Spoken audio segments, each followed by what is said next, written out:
Oh shit! Oh shit, it's a big one today! This is a huge show. I'm super excited. Let's get right into it. You know my guest, of course you do, because he's been on everything. He was on Just for Laughs. He's been on the Comedy Network. He's been on Jimmy Kimmel. You saw him on Roast Battle. And if you don't know any of that shit, you for sure know him as Squirrelly Dan from the hit show Letterkenny. I am so excited and super thankful that he did the show. I really appreciate it. And we're just going to get right into it. Here he is, Trevor Wilson.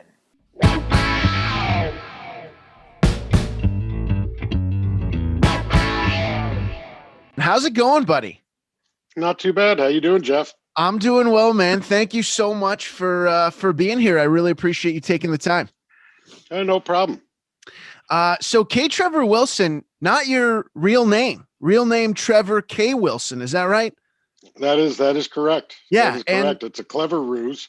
Yeah. Is it true that that an agent, when you first got into the business, an agent told you that you have to change it for ACTRA purposes? It wasn't my agent. It was, in fact, ACTRA. When I joined the union, there was another Trevor Wilson, and the union has this thing about repeat names. It's highly recommended if you share the name as someone else working, you switch your name to avoid professional confusion and to make sure that they don't send the wrong person your money. Right. So Yeah. when I started professionally, there was another Trevor Wilson. I actually think my first job on Goosebumps, the very first gig, was credited as Trevor Wilson because I needed that credit to join the union. And then after that, it became K. Trevor, and they might have retroactively fixed the credit. But for a while, there was like, if you looked me up on IMDb, there'd be K. Trevor Wilson, also credited as Trevor Wilson. So there was another Trevor Wilson who I've never seen him in anything. I have no idea who he is. The You only guys thing have he's never ever worked done, together, never crossed never paths. worked together. And no one I've ever met has worked with this Trevor Wilson either. The only thing I know that he's done is prevented me from being myself professionally. So we were tossing around ideas for stage names, and we didn't want to go too far. We didn't want to go crazy here and completely come up with a 100% false name. No Nick Caging it up here. Right. So we were thinking Trevor K. Wilson as is my actual name, initial placement. But my agent, Mary Swinton, was like, there's not a lot of front end initials. It's pretty much like A. Whitney Brown, F. Murray Abraham, and that's it. And maybe if you took that middle initial, threw it out front, you got K. Trevor Wilson, you got a unique sounding name. And I was like, yeah, you know what? I like it. It's different.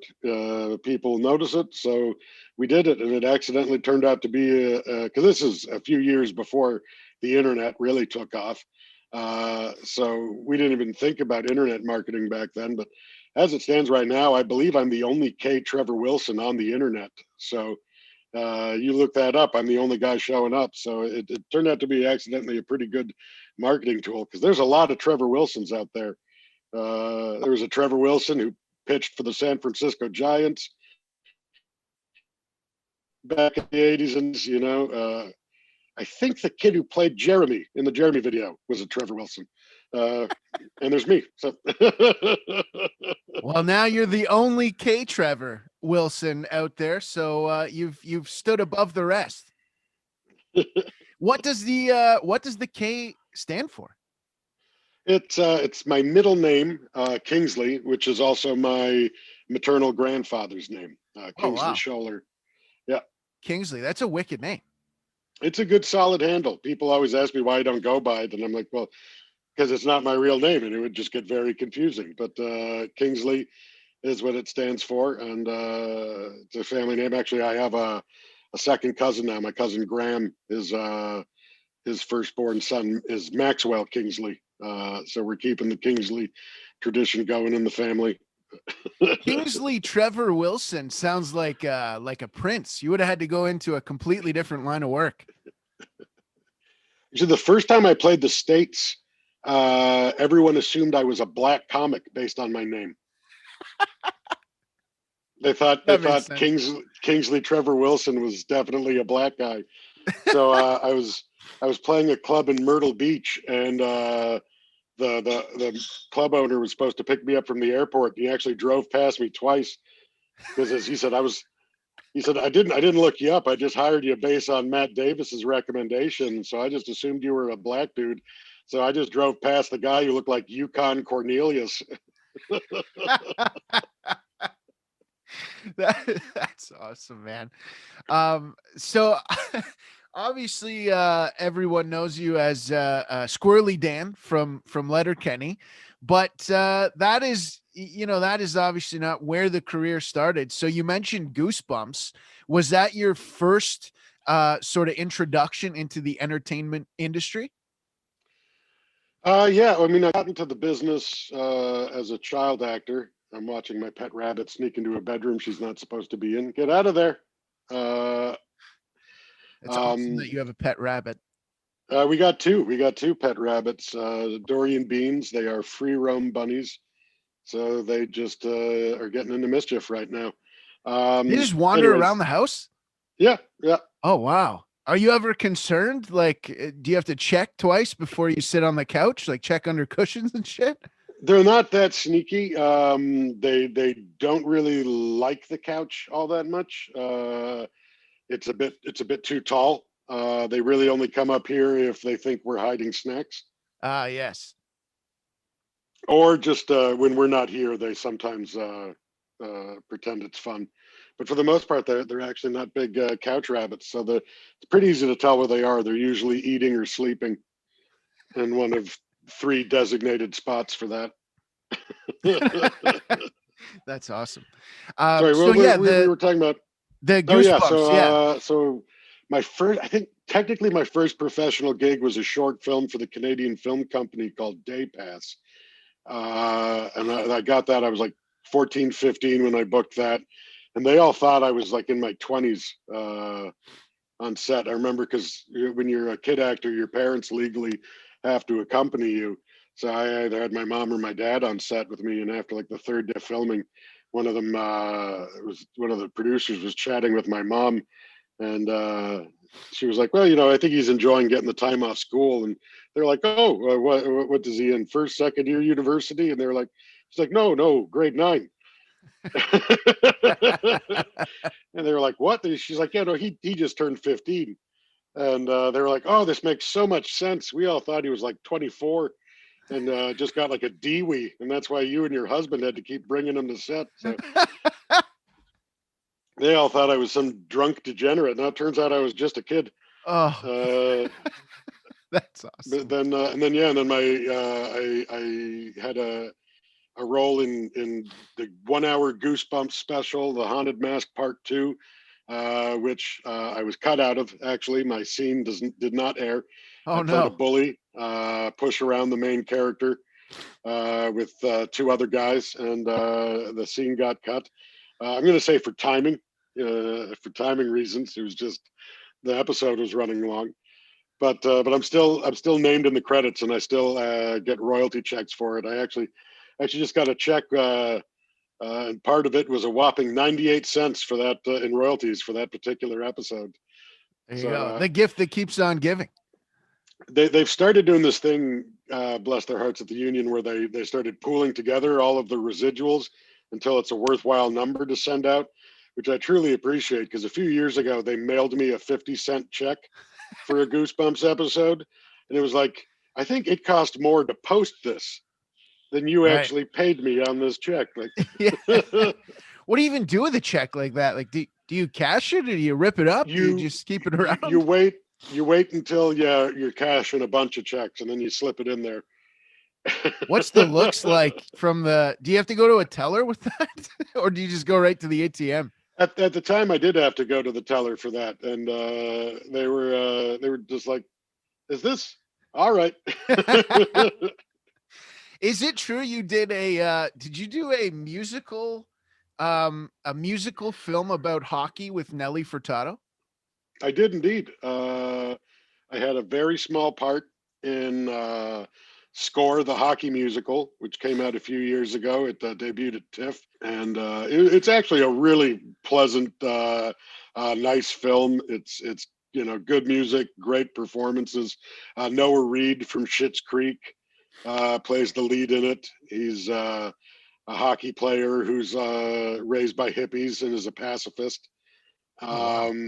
Yeah, and it also features Nelly Furtado, who's the diehard fan of the fictional team, the Brampton Blades, and I was essentially her sidekick. I spent 2 days filming in a hockey arena in the north of the city, sitting next to Nelly Furtado, and I was shirtless with the fake team logo painted on my torso. So 2 days of hanging out shirtless with Nelly Furtado, and she was a delight. I had a great time working with Nelly. She was a lot of fun. Actually, one of her assistants at the time was a gal I went to high school with, Catherine. So it was really funny. I'm in hair and makeup with Nelly Furtado, and this gal Catherine from my high school walks in, and I'm like, "Hey, holy shit, what are you doing here?" And she's like, "Oh, I work for Nelly. What are you doing here?" I'm like, "Oh, I'm the fat guy sitting next to Nelly." So we got to chatting, and Nelly hit me up for all the gossip on her assistant, and she's a great gal, really pleasant. We talked about the Olympics had just happened in Vancouver, so we were talking about that. Now she got to go home to Vancouver and perform at the Olympic Village, which she said was a real highlight. But it was a great time. I think Olivia Newton-John was also in the movie. Oh wow. Hawksley Workman was in there. Margaret Atwood had a cameo, along with Walter Gretzky and Theo Fleury. It's a super duper Canadian movie. Yeah. It was just a ton of fun, great group of people, and yeah, Noah and I, it's really funny because we met on that, and then over the past few years, with Schitt's Creek and Letterkenny sort of having our parallel rises. Noah and I have been running into each other all over the place at different awards and shows and whatnot. And it's been great fun seeing his success. He went to high school actually with my little sister, so all these 6 degrees of separation of all these Canadian TV shows. But it's been a blast watching his success and being able to sort of have that parallel ride with him. And yeah, he's a good cat. Actually, last time I ran into him was in the bathroom at the ACC. We were both at the Leafs game, and for some reason we were both up in the nosebleeds. If that isn't the perfect picture of Canadian celebrity, I don't know what is. Yeah. Two minor Canadian celebrities hobnobbing at the urinals in the nosebleed section of the hockey game. That's great, man. So you mentioned getting into the industry quite young. What was it like back then, having to go in for auditions and stuff? Because obviously you're like a young, teenager, and it's probably mostly adults and the directors and stuff in the room. What was that like to go through that at such a young age? For me, I was always in a very weird spot when I started out because I was always a really big kid. When I was 14, 15, I was 5'10", 5'11", probably 220, 230, and I had this voice, so I was legally a kid, but it was quite often. Like I remember when I graduated grade 8, I was out visiting a buddy in Nova Scotia, and I met a family friend of theirs, and I was talking about graduating and going from big fish small pond to small fish big pond, and they were like, "What university are you going to?" And I was like, "Oh, high school." Uh, so everybody always thought I was older than what I was, which actually doesn't work out well for acting. For in the early years of acting, you want to play younger, um, especially like most teenagers are in their 20s, like the ones you see on TV. because they don't have the same rules and regulations. Like, up until you're 16, you can only work so many hours of a day. So they have very strict rules. So when they're bringing in they don't want to hire a 14-year-old to play 17 because they can't work a full scheduled day. So I really struggled to get work until I sort of grew into my voice and my frame, like until I was actually old enough to play adults. Like I feel like now I'm really hitting my stride as an actor because my age matches my face and tone.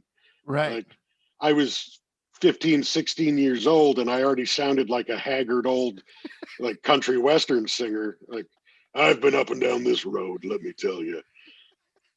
And no one wants to hire that. I remember when I was like 16, I auditioned to play the younger version of a villain in like a science fiction project.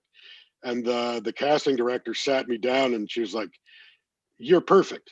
You're perfect to play the adult version of this character. You just nailed the audition." She goes, "But I can't use you for the adult version of the character because you're 16, and I can't use you for the teenage version of the character because you don't seem 16. So I just letting you know you were great, but there's no way in hell you're getting this job." And Oh it's like, man. oh, I appreciate the honesty, but at the same time, maybe lie to me a bit. Yeah. Uh, Yeah. Let me down a little easier. and then that was a struggle of being a kid actor, and especially when I started growing facial hair. I had a full beard by the time I was 17, so that just aged me out even more. And Wow.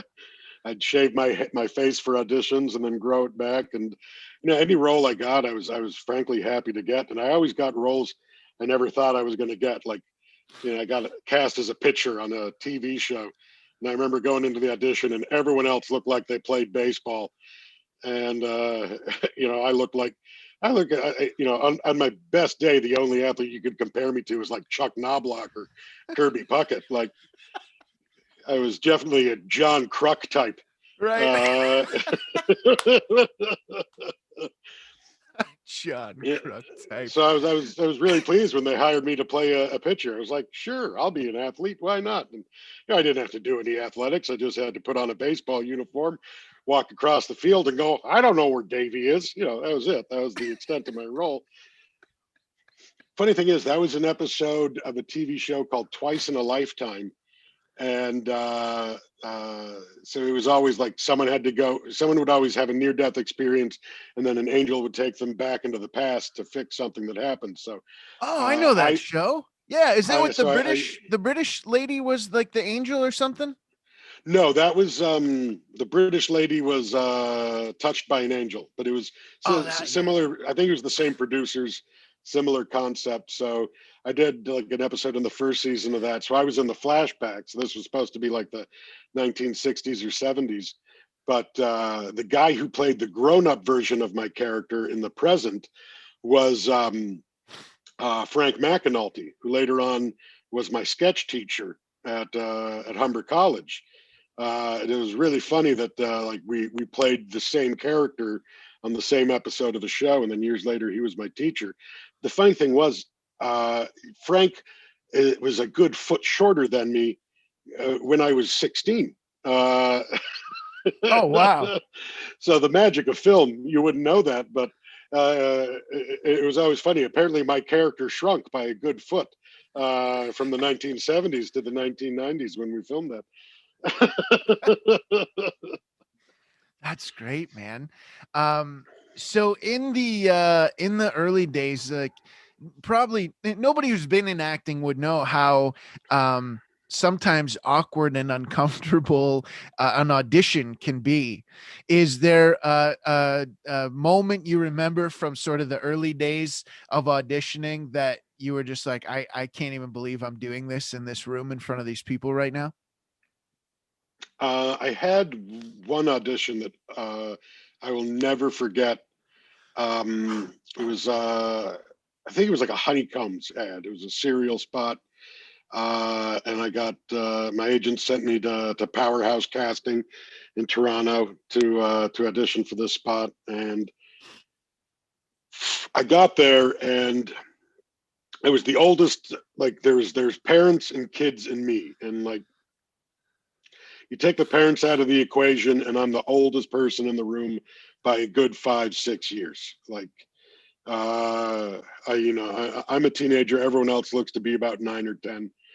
And the casting assistant comes out of the office at one point and goes, "Is K. Trevor Wilson here?" And I throw my hand up and go, "Yep." And they look at me like I was speaking German. They just gave me the weirdest look, and then ignored me, and then like brought someone else into the room. They came out a little while later, and again, K. Trevor Wilson here. Yep. And like same look, like like my face is on fire. Just this incredulous look from this person. And they ignore me, bring someone else in. And then a little while later, they come out again and they're like, "Okay, final call. Seriously, is K. Trevor Wilson here?" And I'm like, "I'm K. Trevor Wilson. Like, that's my photo in the stack on the file there. Like, it's me." And they're like, "For real?" And I was like, "Yeah, why would I lie about that? Like, this is 3 getting me times. nowhere." So, like, all right. And they bring me in, and everyone in the room is like, "Okay. And what are you here?" I'm like, "Yeah, I'm here to audition for the role of serial kid." And like, okay. And like I could just tell by the vibe they were looking for 9 to 10 year olds, and somehow by mistake I had gotten the call to come in, and no one had the heart to tell me that like they're not casting the 16-year-old who looks like a 30-year-old to sell cereal to children. They don't want me going, "This honeycomb's terrific." That's not what they wanted. But they let me, go through the audition, and then they're like, "All right, thanks so much. That was great. See you around," and send me out of the room. And I walked out and jumped on the payphone, and because this is how long ago it was, I jumped on the payphone and called up my agent, and they were like, "How'd it go?" And I was like, "Yeah, I don't think that one was for me. I think." Oh, that's so. Was that just like? Did your agent just miss something in the call, like that it was supposed to No, be a she was like, kid, or? she's like, they did a recall, because they said they wanted older than the first run, so they'd submitted me, and they'd accepted the submission. Like the casting agents were like, "Yeah, send them in," and then it's like someone was asleep at the wheel. So it was probably a screw up, more likely at the receptionist office at the casting agent than my agent's office. But I definitely, that was like one of those times where I was like, "Okay, I shouldn't be here." Uh, like everyone thinks I'm a weirdo. Right. Why does this guy keep raising his hand every time they're asking for some kid to come in? What's the was there ever an audition you went to where when you left you were like, there's no way, but you ended up getting the job? Yeah, it's happened a couple times. I've actually learned that a lot of the times when you think you've completely bombed something, that you did better than you thought. Sometimes you're your harshest critic. I remember auditioning for a commercial.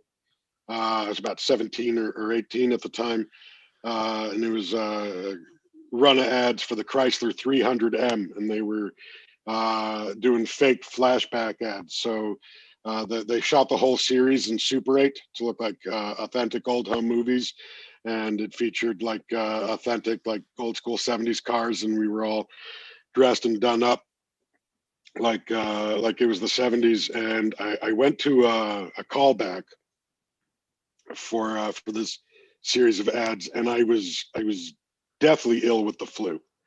I'd been home for a couple days, just my face was on fire, and I was puking my guts out. And but I'd never missed a fucking audition, and I'd be damn sure I wasn't going to miss a callback. So my mom drove me downtown to do the callback audition, and then I was just like running a fever at death's door.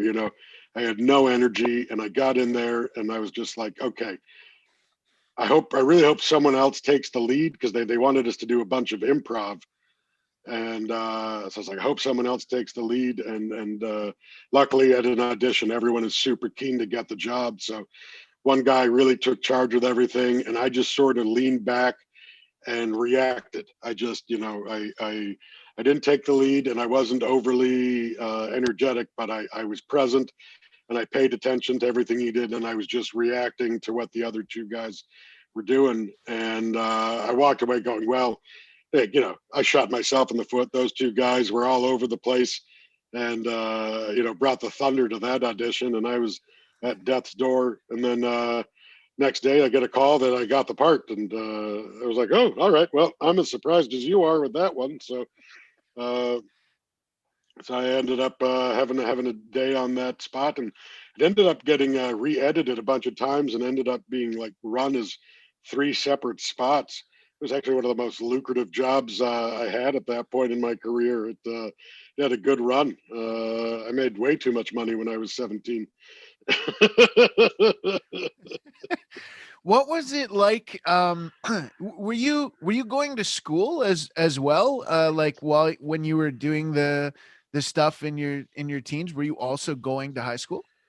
Yeah, I was at Etobicoke School at the Arts, majoring in drama. So I was going to school for it while doing it, and which sort of the teachers were a little bit more flexible when it came to letting us go out and work, because that was kind of the point of the school. And there's actually quite a few kids at ESA at that time that were already working professionally. So there was a bunch of us that we'd bump into each other at auditions, and we'd sometimes be up for the same things. But actually, one of my good buddies in high school is my buddy Amos Crawley. And when we started in ninth grade, he already had quite the resume, and he was in Billy Madison. He was one of Billy's high school buddies. He was Oh the guy wow, who had the line about I had a case of loser denial once until the lacrosse team shoved a parking cone up my ass. That was that's him. so yeah. So the school was actually pretty good about giving us time, as long as we didn't miss too many classes and too much study. But they were pretty cool about giving us time off for stuff like that. And it was fun, but it was like, between all the plays I was doing at school, because like, you go to an art school, there's the main stage shows every year, but then also just 100 little shows that people are doing for their grades. So between working professionally, doing school, and the plays we did at school, I was always quite busy in high school. Always. Yeah, that's awesome. So in going to that high school, did you still have to take like math, science, all that kind of stuff, or Oh was yeah. it solely? No, okay, so you still had to do that. No, we still had all of the other classes, but the difference was every day we had a class in our majors. So I think there were five majors you could have. So drama, musical theater, straight up music, which was like band stuff like that. So I majored in drama, and over the years I took a couple minors, which you do like half a year minoring in one of the other arts. So I did visual arts and music theater as minors over the years. But yeah, you have every other class. All your sciences, all your social studies, social sciences. Geography. I had law. Took a law course in high school. Wow. What was your least favorite high school class to take? um, I struggled in French. I'm not gonna lie, I had a tough time picking up another language. We had a trick though with our grade 9 French teacher. You could circumvent doing a lot of schoolwork if you just started asking her questions about the old country. Uh, she would just You would just ask her questions about the old country, and she'd go into these really long-winded stories about her youth, and that was a good way to get out of having to do classwork. Uh, Oh yeah. Yeah, that's a nice move. When did stand-up comedy come into your life? What was your first introduction to it? I'd always loved it as a kid. I grew up You know, when we were kids, there was lots of stand up on TV. Like I remember Arts and then A&E had like Evening at the Improv and Comedy on the Road. And, you know, there were still reruns of Bizarre on, you know, Just for Laughs. So there was always a lot of stand up on TV. And growing up, I'd always been a fan of it. I think, you know, I'd rent Eddie Murphy's Raw or Delirious from Saks Video and watch them all weekend and memorize them and then perform them for my friends at school. And I think grade 9, I auditioned for the talent show to do stand up, but then the talent show got canceled that year for some reason. I can't remember exactly what happened. But my first real stand up set was my first year at Humber College, taking the comedy writing and performance. And it was probably September of that year. A bunch of us called out to the Ajax Yuck Yucks because it was easier to get on stage in Ajax. It's like at best, if you got in good with Jack Norman, the best you could do is once a month at the downtown club, but you could do every 2 weeks at the Ajax Club. So we would all pilgrimage out to Ajax on Tuesdays or Wednesdays whenever open mic night was. And so my first set was Ajax Yuck Yucks open mic night. I believe who was on that show? It might have been Tim Nutt hosting with Martha Chavez headlining, or I remember Mark Trinidad was at my first show. So Wow. Trinidad might have been emceeing. It was really, there were some great host and headliner combos. I remember one night we were there for amateur night, and it was Rousey headlining and Derek Edwards emceeing. Oh, what Probably a show. one of the last times anyone had got Derek Edwards as an open mic night MC. Yeah. Yeah, but it was yeah, no, that was my first set. I remember I bombed horribly. I had 2 jokes that worked, and one of them was a joke about how poorly I was doing. Yep. So was it enough though? Like, were you hooked right away, even though it was a bomb? Were you like, this is something I want to do for the rest of my life? It was like, okay, that was hard, but I got 2 laughs, so let's expand on that. Let's go for 3 laughs next time. Right. And did it become a regular thing? Like, were you able to start getting up every couple weeks at the Ajax Club from the very beginning? Yeah, we would always call in, like, because they would do like the morning call in, and then you call in after lunch to find out if you got in on the morning call in. So we would all go to the payphones outside of the campus bar, and the comics would line up, and we'd all put a quarter in, and you try to sign yourself up and maybe a buddy, but mostly yourself. And then we'd all call back. One of us would call back at lunch and read back the list. So no matter how many of us got on, we'd all sort of carpool out together to support each other, and also to see, you know, if someone no-showed, which occasionally happened. Someone Right. would sign up for amateur night and then chicken out, and then you jump on. And you know, Steve, who ran the Ajax Club, was always a great guy. So it was a lot of fun, and then we'd all hang out and then go for drinks with the comics afterwards, which is where the real education started. Yeah, absolutely. Yeah, those late night comic talks over some drinks. That's a schooling like no other. Yeah, Do you, that's where you learn the real lessons. yeah, yeah, absolutely. That's Do where you Mike Wilmont gets drunk and tells you, you got to wear pants. What are you doing wearing shorts on stage? You got to wear pants. They don't ask for much in this business, but at least dress like you have a job. Yeah, that's so awesome. Were you wearing shorts in the early going? Oh, you know what? I made a lot of mistakes. Mike really likes to my clothes. If I wear a funny T-shirt, he'll be like, "The shirt should never be funnier than the act." Just remember that, okay, Trev. You gotta, you want him to laugh at the act, not the shirt. You know? Classic nuggets of wisdom from Mike Wilmot. I love it. Do you He remember? busted my balls so hard once for eating a burger right before I went on stage. I hadn't Really? eaten all day. We were at Joanna's show out on the East End at the Eaton House, and I had ordered a burger, wolfed it down, and Mike's watching me eat this burger. He's like, "Are you going on stage after this? What are you doing? Eating a whole sandwich? What do you think you're Frank Sinatra? Eating a whole sandwich before you go on stage?"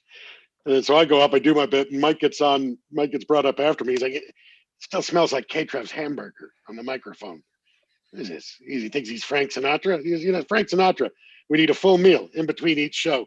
And if he couldn't hit the high notes on the second show, he'd blame the soup." Anyways, that's my story for the night.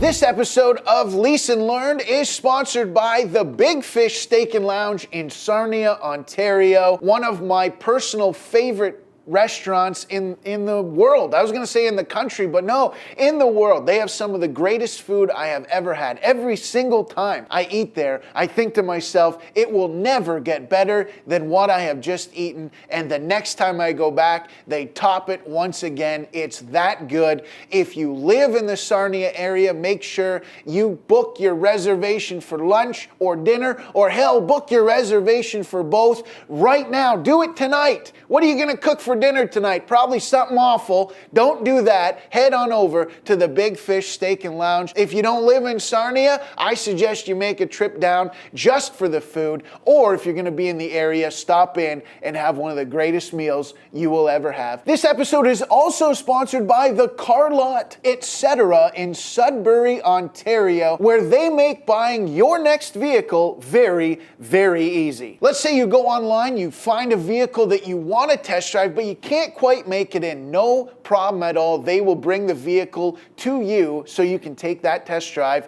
right from your own home. They do have the largest used truck inventory in the north. They also have the best selection of cars, SUVs, and vans. If you're like me and your credit is, let's say, not great, that's no problem. They do have options for everyone. You can also trade in your vehicle. They offer the best trade-in value in the north. So head on over to the website, thecarlot.ca, and book a test drive right now. This episode of Leeson Learned is sponsored by Cookum's Secret and G's Carpet Cleaning and Services. For all your cleaning needs, contact G's Carpet Cleaning and Services. And for your personal well-being, contact Cookum's Secret Sonotherapy with Drumming at G2cleaningservice.com. I got a chance to actually go up to Timmins and take part in the sonotherapy and the drumming. It was extremely relaxing. I recommend it highly. Head on over to G2cleaningservice.com and book your time today, and make sure you get some cleaning done while you're there.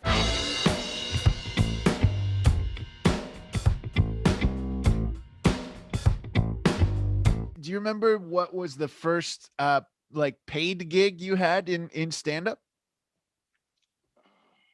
Yes. It was a $200 a plate charity dinner in Grand Bend. Oh, wow. And my buddy Nick Bailey set it up. I think his mom had a hand in planning the event, and they wanted comedians, and they brought so Nick was sort of acting as the MC for the comics, and it was myself and the wonderful Paul Shook, who was a comedian in the city around 2000. He was he had a sketch troupe with Levi McDougall and Tim. Why can't I remember Tim's last name? But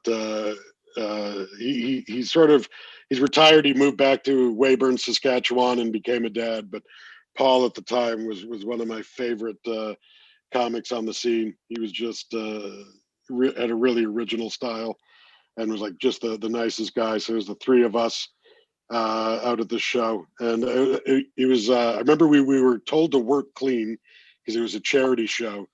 And I remember that night, like anytime I was sort of suggestive, I got the biggest reaction from the crowd. So midway through my set, I took a gamble and was like, they told me to work clean, but you guys are giving me the feeling you want to hear something dirty. And the audience was like, yeah. I was like, all right, I'm going to tell some dirty jokes. So, probably the first time I went against the request of the of the client, but it worked out in my favor. The crowd wanted the dirty joke. I told a story about my balls falling out of my shorts while I was rocking out on stage to a friend's band, and I just remember someone's grandma in the front row bent over, slapping her table, laughing so hard, and I was like, okay, they wanted the dirty stuff tonight. Grandma wanted the dirty stuff in Grand Bend, so. Yeah, that's always that's always the gauge, is if you see the grandma slapping the table, you know you're doing something right. So once you did that first paid gig, was it pretty much from there, stand up sort of full time, or were you still doing acting? Was it kind of 50-50?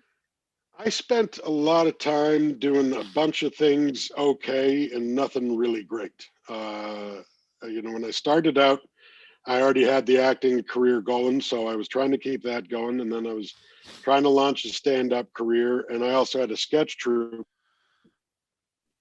for over 10 years called Smell.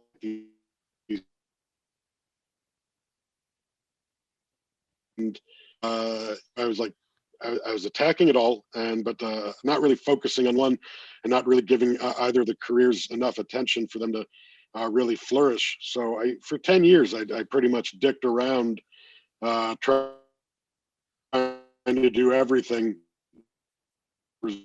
I found focus on it. So around 2010, I knuckled down and was like, okay, stand up gets the most attention because it's the one that I can control. That's the one that the success is directly related to the amount of work I put into it. And I don't have to rely on anyone else or there's no other factors. Because with acting, you could be the greatest actor in the world, but you don't know who you're going up against. Right. There's you don't know if you're the right, you don't know what the casting director, what they're picturing in their head for what this character looks like, how this character sounds, what this character feels. You go in there and guess, and you hope that either you do something that makes them change their mind, or you do the exact thing that they were looking for. But it's a guessing game that you got to figure out. And there's so many factors. I mean, the sketch troupe, it's all the guys have to be just as motivated as you. They have to be willing to put in the work, and there's no money in sketch. Let's be honest. Like until you hit, unless you get a TV deal, there's really no money in sketch. So you're not paying your rent off of it. And so stand up I could control. Stand up could show me returns, and I focused all my energy into that, and it paid off. It was like 2011. I got my first festival. I got Winnipeg. Laura saw me doing Boyd Banks's show at the Underground, and I did 15 minutes on going to a swingers club, and based on that, Laura reached out to me and had me send some tape, and submitted me for Winnipeg and got me hired there, and finagled my way into a JFL audition for the first time in 2011, and then second time in 2012, which got me into the homegrown competition that year, and I won that, which led to me doing JFL 42, which led to me opening for Patton Oswalt and Louis C.K. And then after that, people started returning my messages. People started getting back to me. I think for 10 years, I'd been twice a year, I would email every club in the country trying to get work. And finally in 2012, they started responding. So you mentioned the homegrown competition at Just for Laughs. Was that kind of your first sort of big break? Well, I mean, I always consider Winnipeg the first, that sort of led to Just for Laughs, because that was my first TV. That was my first experience, doing doing a stand-up set on television. So I'd have to say that was like, I want to give credit where credit's due. Winnipeg was was like the first big break. And I think that really opened the doors. And then, but Just for Laughs, again, it's a whole other ball game out there. And when I did it, everyone told me not to expect much. It's not the 80s or the 90s anymore. People aren't getting their development deals. No one's getting their agent at JFL anymore, which is actually not true. I got both my first agents at APA. I met at Just for Laughs, and my second American agents at CAA. I met at Just for Laughs. I met the guys from New Metric at Just for Laughs. They approached me about writing a TV show based on my stand-up, and in the process of developing that project with them, they brought me into audition for a little show called Letterkenny. So, and then that led Just for Laughs got me roast battles. Right. Which got me American TV. Through roast battles, I met Jimmy Kimmel, which got me my first late night appearance. Like a lot of the big milestones in my career have hit because of Just for Laughs. So if anyone ever tells you that nothing good ever happens at Just for Laughs, that nothing good ever happened for them, doesn't mean it's going to hold true for you. Right. Which is a great point, right? Because a lot of people will go and do stuff like that. Nothing happens for them. So they start talking shit about, oh, nothing happens there. It's not the same. But yeah, I mean, it's all about opportunity and how you look at it and how you perform. The roast battle, I'm curious for the roast battle, was that something that you were comfortable doing? Like, were you doing a lot of roasts at the time, or were you more picked for that because you were a really good writer and performer? I was definitely out of my element doing the roasting. I'm a long form storyteller guy, not so much a setup punchline kind of guy.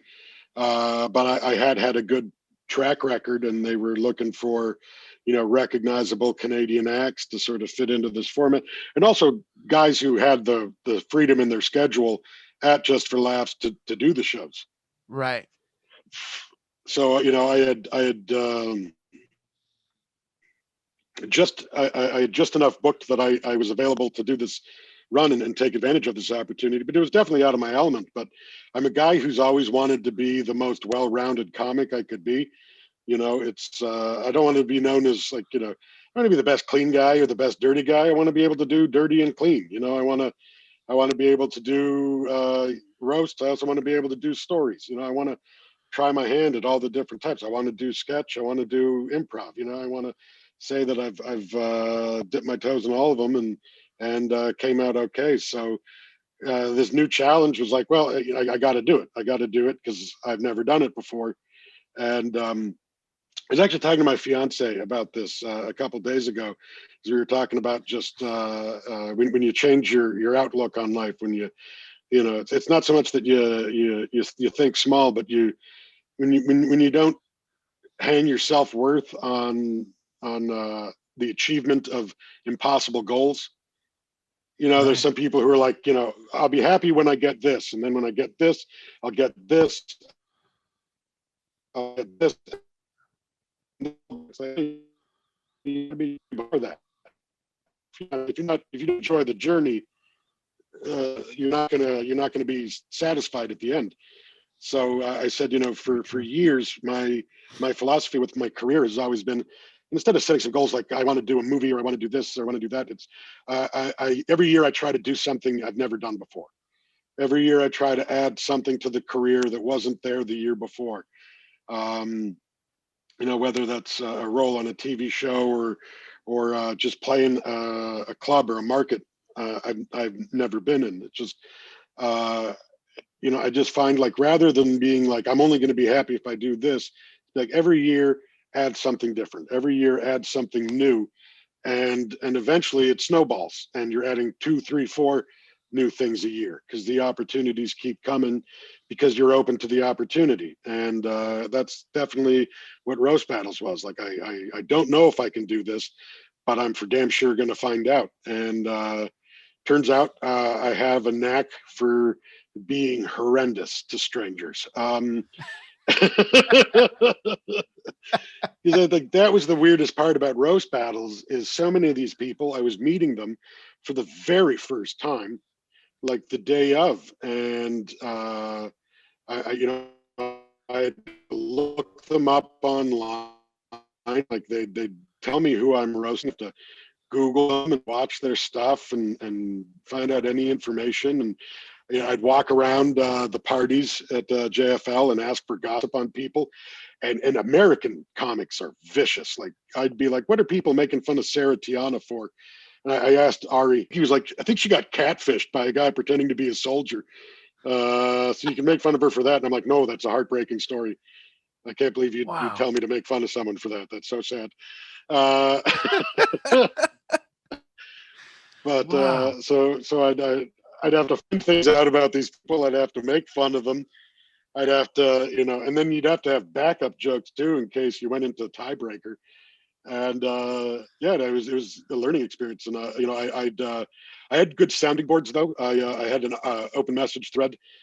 Most of the times I've done roast battles, I've had a message thread going with Hunter Collins and Tyler Morrison, who I Oh, good consider call. two very top-notch roast writers in Canada, and I would bounce my jokes off of them, and they would offer up suggestions to me, and they were definitely a good tool to use in the utility belt. It's good to have a sounding board.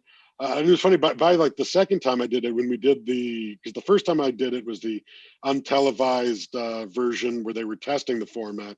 It was the Jeff Ross Roastmasters Invitational, which was how it was presented at Just for Laughs. And the first year it was won by Jimmy Carr. And we were really building. I made it to the semifinals before I lost to Matt Broussard, who's known for his Monday Punday website. And Matt's a really great writer.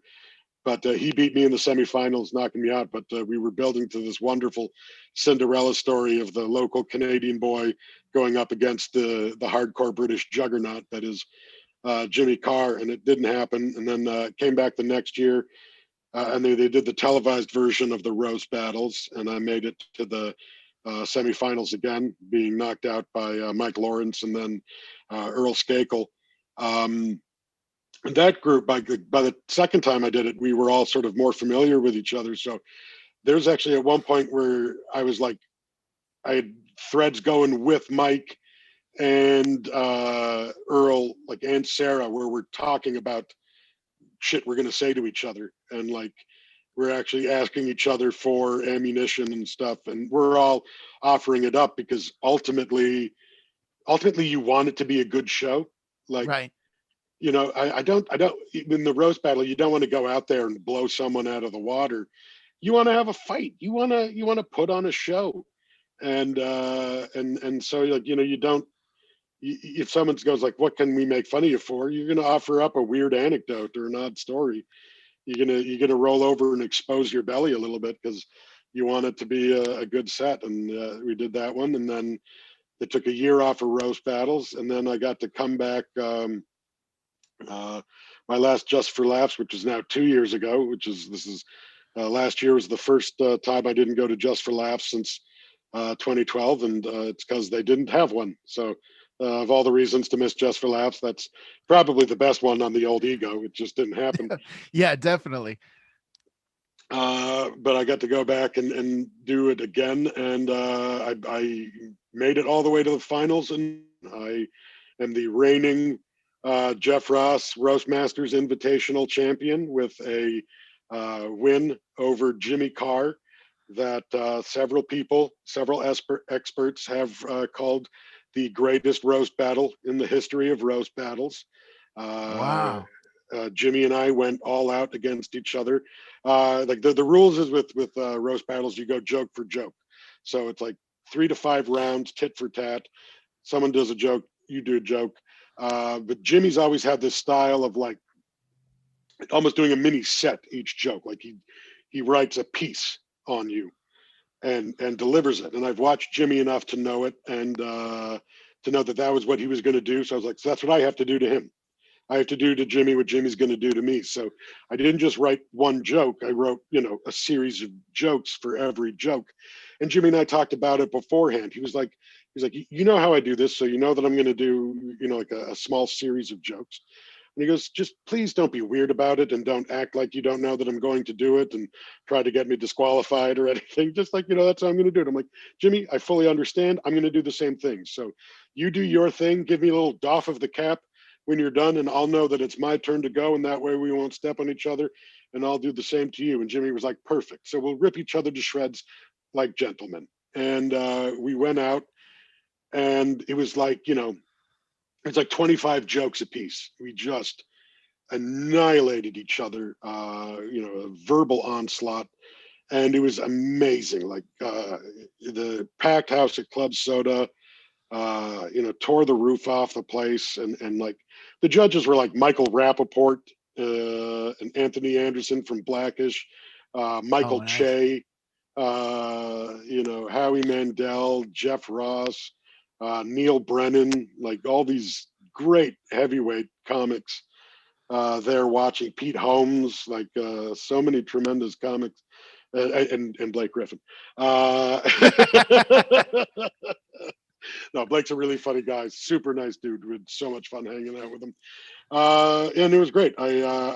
What pushed me over the edge was Jimmy always has his notebook on him, and I committed everything to memory.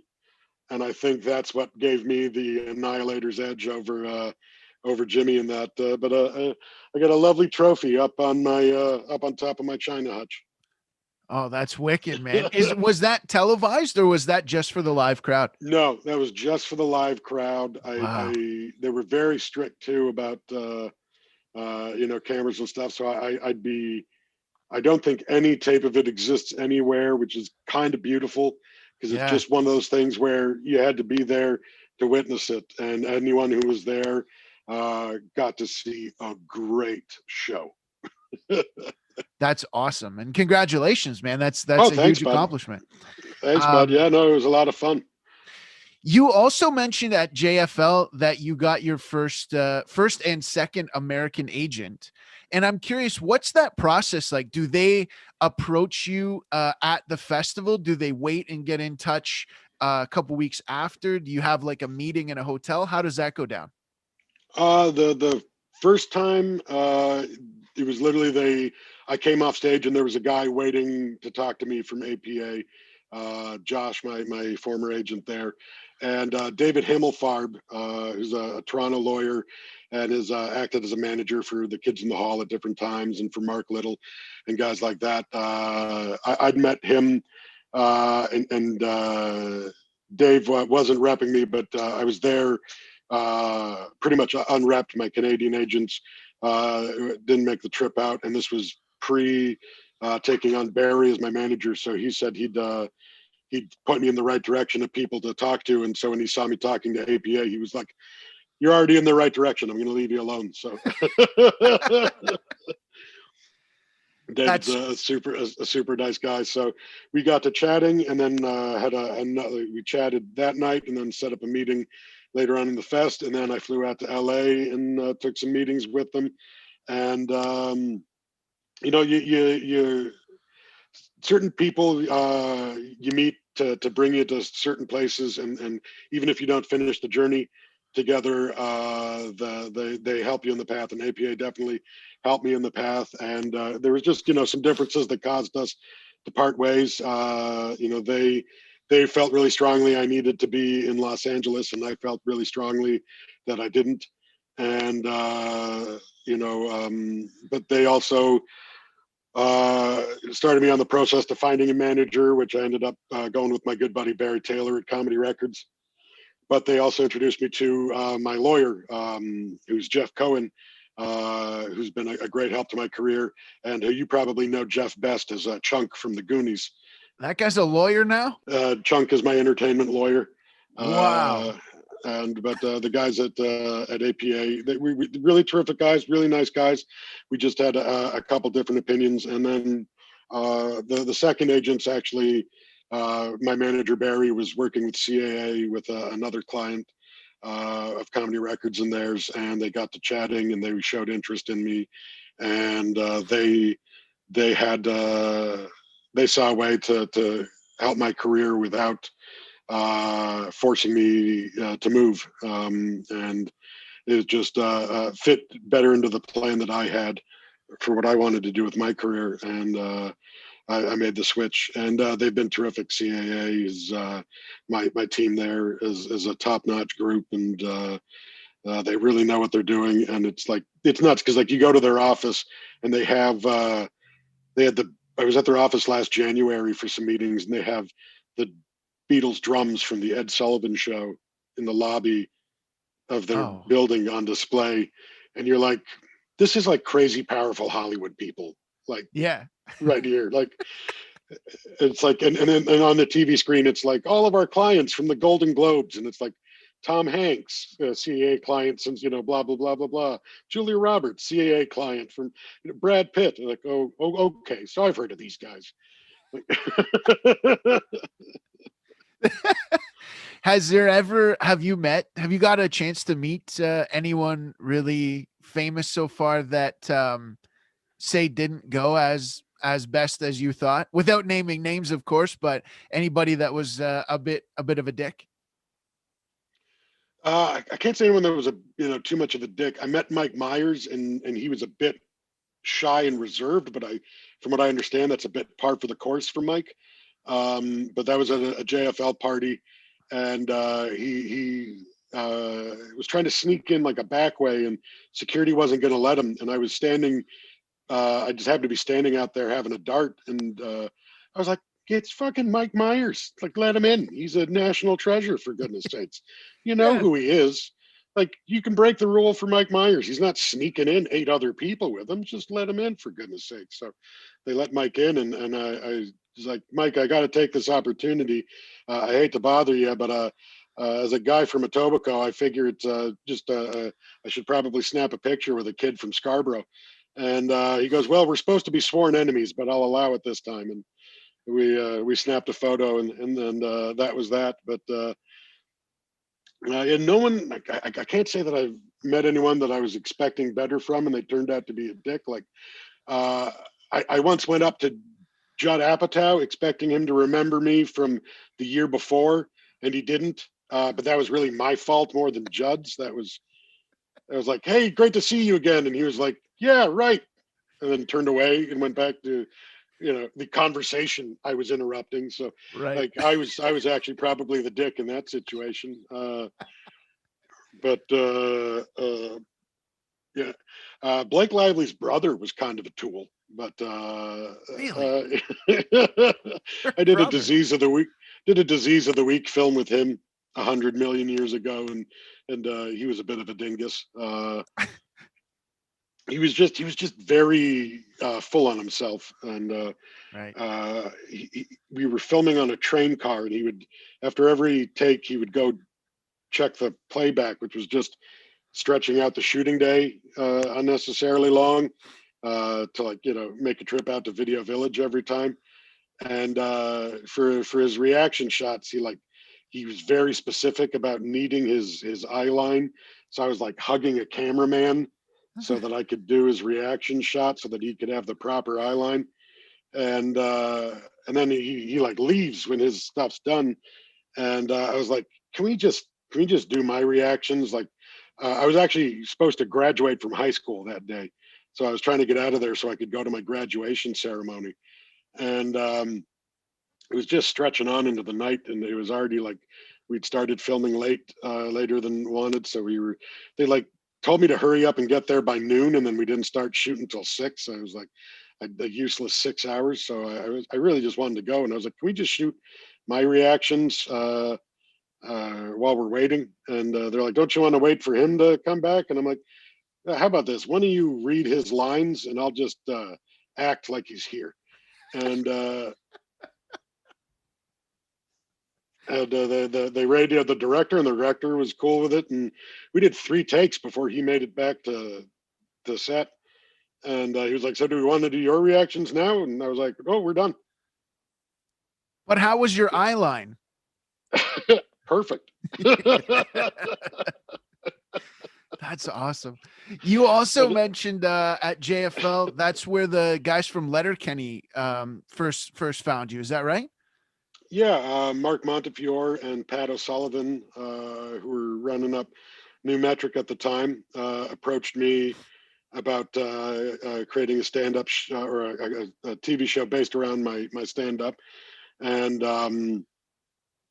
we got to chatting and hit it off. They still are really nice guys, and so that started that conversation, and we followed up, over email and stuff a little while later, and I cooked up a couple different pitches that I sent their way, and none of them really sparked their interest. They weren't really what they were looking for. Some of them were like really conceptual, outside the box. Like I really wanted to do a show that was very aware it was a TV show, kind of like the original Gary Shandling show, Gotcha. the Gary Shandling show starring Gary Shandling, which often referenced the fact that it was a TV show being filmed in front of an audience. And there are other references too, like George Burns and Gracie Allen, their show, Burns and Allen, often referenced the fact that it was a TV show. I mean, part of it, the whole gag was, George Burns looking dead into the camera and breaking the fourth wall and talking to the audience. But they also did some really meta out there stuff at the time, like when they one of the cast members quit and they recast the role, and the way they did that is, like, during the filming of an episode, the character was about to get hit by his wife by a rolling pin, and he went, "Wait, I'm not doing this anymore," got up and left, and the new actor came in, sat down, and got hit by the rolling pin. And that's how they signified the changeover in casting, by actually doing it right in front of the audience at a taping one day. Oh, wow. So I wanted to do a show like that, a show that was very aware it was a TV show, and for a lot of reasons, they decided to pass on it. But that started the conversations and put me definitely in their head, and I know now that they and Bell highly recommended me for Letterkenny, which helped me get the job. And was that something you had to do an audition for, or did they know you were the guy? No, I auditioned for it. I went out and read for it, same as anyone else. I was actually the second choice for the role. The part itself was written for Dan Petronevich, who plays McMurray on the show. Dan worked with Jared previously on 19.2, so they were good buddies from that. And Squirrelly Dan was fully written for Petronevich to play, and he auditioned, he got cast, he had network approval. It was all ready to go, and then he had, I'm still not 100% clear on all the issues. I know part of it was he got cast in Suicide Squad. Another part was he had some personal things he had to take care of, but he couldn't commit to the role of Dan as they had envisioned it, so he had to pass on it, which led to him getting cast as McMurray. And I mean, he's tremendous in that role. McMurray definitely wouldn't be the same without Dan. The show wouldn't be the same without Dan. But I lucked out, because when he passed on Squirrely Dan, that opened up the door for me, and I was second choice, and they brought me in. And I know there was a little bit of apprehension when I first came in from Jared not knowing me too well, and not being sure if he was going to be able to write for me, and if the character was going to work out. I was one of the last characters to be made series regular out of the series regulars, just because of that sort of beginning. And but after the first table read, I won Jared and Jacob's confidence, and they gave me back all the speeches that they'd cut, and and Dan started to become the Dan we know and love today. Oh, that's awesome, man. And you guys were able to do, was it an arena tour that you were on a couple of years ago? Well, I mean, it was mostly theaters, but with a few arenas thrown in for good measure. We did two like Canadian tours, one like giant 2 month tour, and then a another one. It was like a 3 week smaller tour, but both like straight across Canada, starting in the east and working our way out to the west, and then 2 years ago, we did a 3-show U.S. tour where we did Minneapolis, New York, and Chicago. And we sold out all 6 shows on that run. And then last year we were in the midst of our first ever full-on North American tour, which was going to be another 2-month ordeal, starting in the East Coast to Canada. And then we were supposed to finish in April in Los Angeles. We were supposed to end the tour after crisscrossing Canada and the United States. But unfortunately, COVID brought us to a grinding halt. I think March 12th will be the 1-year anniversary of coming off the road. We just did our first U.S. show of the tour. We did a sold-out show at the Masonic Temple in Detroit, Michigan, for about 5,000 people there, or how many that theater holds. And we were in Buffalo getting ready to do our next U.S. show. And I was literally, I'd gone out front to meet the shuttle that was going to take us to the gig. And I got a phone call from Kiso saying that the tour's been scrapped and we're heading home. So go upstairs and pack your bag. And that was it. Luckily we were only 15 minutes from the border, so it was a quick trip home. But it could have been worse. We could have been in the middle of it, right in the thick, in Nashville or a place like that. But Yeah. it's too bad because we were looking forward to that tour. The American fans have been really great. The reception has been terrific, and there were just some fun opportunities. I was going to play Nashville for the first time. We were going to go to Atlanta. We were playing, theaters in LA. We were going to do Vegas for the first time. We'd actually been invited to take a tour of NASA when we were in Houston by the people at NASA. They really liked our whole bit about the astronauts we did a couple seasons ago. About Roberta's Bondar's theirs, and That's awesome. so they'd invited us to take a tour, and unfortunately we weren't able to take them up on it. But we're hopeful that one day we'll get back out there on the road again and be able to I guess they never fully canceled the tours because enough people complained to me that they never got a refund. So I imagine we owe these people a show. So hopefully we'll get back out there. Was there a favorite show, especially on the Canadian side, that you guys got to do that was just like one of those nights where you just can't believe that you get to do this? There are some really tremendous shows. Like when we played like Casino Rama and Caesars in Windsor, those were like those were about 5,000 people in the crowd, and a show that size, like it's just the literal waves of laughter. Like you got to give a second for the reaction. You tell a joke and you got to wait for it to roll to the back of the room, and then for the laughter to roll from the back of the room forward. It's really something else. Doing the theater shows in Toronto were also a lot of fun. Being in my hometown and doing a sold out theater gig is pretty sweet. The one at the Masonic Temple, like just the sheer size and having that reception.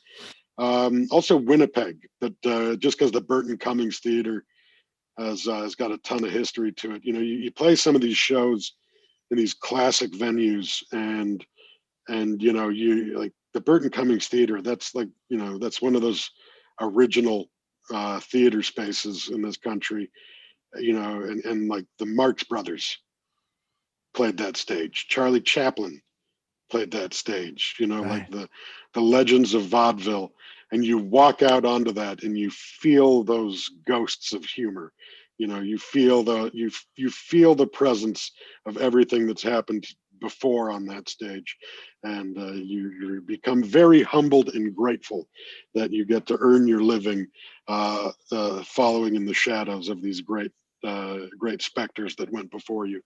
And it was some really beautiful moments doing the show. That's awesome, man. I remember last year on like before everything shut down, I was in Illinois doing some shows, and as soon as they found out we were Canadian, for the rest of the night, our there was these two guys that asked nothing but Letterkenny questions, and then could not like refused to believe that I knew you personally. They were like, "There's no way. There's no way." He's Squirrelly Dan. You like and asked like 100 questions. I don't know if you remember, but Ty Wright sent you a message like on Facebook or something, and we didn't not even realizing it was like 3 a.m. And he's like, I have to message him because like we were getting angry at these guys. They would not shut the fuck up about it. And we're like, okay, listen, well, I didn't have my phone or my phone was dead. And Ty's like, okay, fuck, I'm gonna message him right now. We'll prove that we know this guy. But it was like 3 a.m, so you never wrote back. So we just looked like liars. So we left there with these guys being like, you don't know him. I remember a couple of years ago, I got a phone call out of nowhere from my cousin, and like he never calls. So right away, I'm like, who died? You know, whenever you get a phone call from a family member, it's oh no, some tragedy has just befallen the family. And no, he was just drunk in North Carolina, and no one believed he was my cousin. So, so he called me up to prove it, and then passed the phone around to a bunch of drunken servicemen who were all like, "What? No! Oh, holy cow! No way!" Just losing their mind. Have you had any crazy fan experiences? I mean, especially on tour, are people, have you had any like any dangerous situations? Anybody getting out of hand? Uh, nothing I'd say too dangerous. Just some rude dinks on the internet occasionally. But nothing too crazy. I mean, in the States, we generally have a police presence at the show, and security escorts us to our vehicles. And so I mean, that was a brand new experience. And then that has been the weirdest thing about the tour sometimes, is like having to wait for the crowd to die down outside. I guess the closest thing we were doing I want to say Grand Prairie, but it might have even been further north than that. We were in Alberta doing one of the shows, and we were at the local hockey rink. And I mean, talk about the late show at that one was just a shit show. Remember after the show, Nate went to the, like, first off, it was the most people got thrown out of that show than any other show on the tour. And after the show, Nathan came back from the bathroom and said, "It is nothing but cocaine and vomit in there. It is just Shit. rig workers hoovering up the schneef and yakking all over the place." And it was just a zoo. And after the show, Kiso and I were having a dart out next to the bus, and this woman with a, as Ryan Denis would put it, with a voice like she just gargled a cake mixer, hollers at us from across the street and starts trucking, like starts running towards us. And Don, the bus driver, goes, "You boys get the fuck on the bus. I'll cut her off at the pass." Yes. Shoos us onto the bus and locks the door. And Don was a riot. He was our bus driver for our first tour. He was up from Oklahoma. He came with the bus. We tried to hire a Canadian bus company, but they all turned us down. None of them wanted to commit to a 2-month tour. So they turned Really? us all down. Yep. Well, one of them was already booked with Jim Cuddy. So they said no. And then the other ones just didn't want to be out that long. But then they tried to stop our bus from coming over the border, saying it was stealing work from them. And it was like, it didn't steal your work. You turned the work down, you knobs. You can't complain that someone else took the job you said no to. Yeah, that's Anyways, crazy. I digress. Yeah. So Don was up from Oklahoma, and all he wanted to do was see a moose.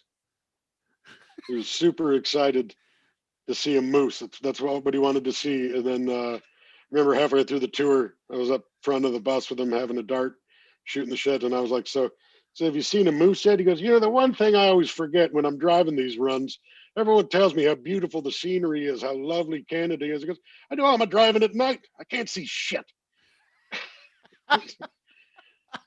Did he see the moose? Never saw his moose. A couple of Ah. goats. I don't think he ever saw the moose. I don't think he ever saw the moose. He did have the greatest line that we were in the East Coast, and we pulled off to get gas at a what turned out to be a fake Flying J. Fake It was Flying J. It was a fake Flying J. They were flying the Flying J signs, but they were not an approved Flying J. And oh man, Don lost his shit. And he said something along the lines of, I've been through 3 divorces and a butt fuck, and I've never seen anything as crazy as this. And I was the only one awake to catch that line. And I was just like, I have to remember this and tell everyone. And I remember telling the guys the next morning, and it was a good solid laugh for me and Keith and Nate Dogg on that particular line. 3 divorces and a butt fuck? Yeah. What a line. Wow. Legendary.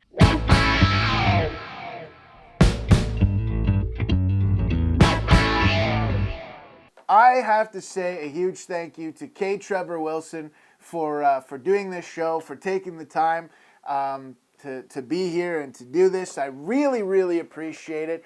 And give him a follow. He's the only Trevor Wilson on the internet. So if you want to follow him, see where he's going to be, as soon as live shows come back, make sure you go and see him do stand-up live. One of the best you will ever see. Thank you so much to Trevor Wilson for doing this. Thank you to you guys for being here. Thank you for listening. Thank you for watching on our YouTube channel, The Jeff Leeson Show. It would be great if you'd go ahead and subscribe. That way you'd know when these come out. You subscribe, you click the bell or the notification thing, and then you know when a new video has come out. That way I don't have to tell you and bother you like some kind of asshole. So go ahead, do that. Thank you for listening. This podcast is available everywhere that you get your podcasts, unless it's in a place where this is not, in which case it's not everywhere you get your podcasts, and maybe you get your podcast in a fucked up place. You ever think of that?